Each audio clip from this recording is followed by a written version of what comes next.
one of the things I see in the procurement system in general is a favoritism for insiders, for incumbent players. And the procurement ombudsman has written about this, for instance, in the context of ArriveCam, where you have a whole bunch of criteria put in place that say you must have a certain number of existing contracts or existing work with the federal government.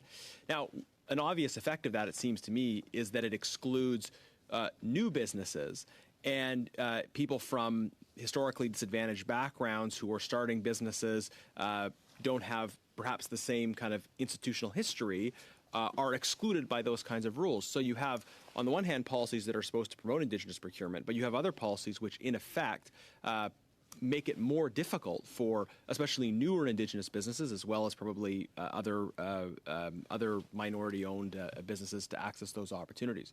So would one way of improving the system also be to simply remove a lot of these kind of insider preferences that exist in the system, so that new entrants have an easier time bidding on federal government opportunities?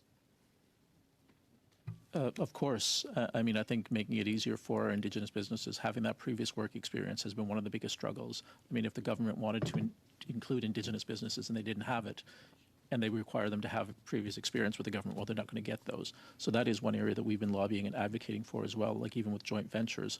Right now, the non-Indigenous partner can provide all three references.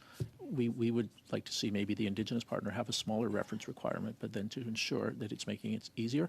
And again, there is a lot of people that want to keep using their same incumbent, but we have to look at to make sure that every opportunity should be reviewed to see if there is Indigenous capacity and invite Indigenous businesses. Thank you.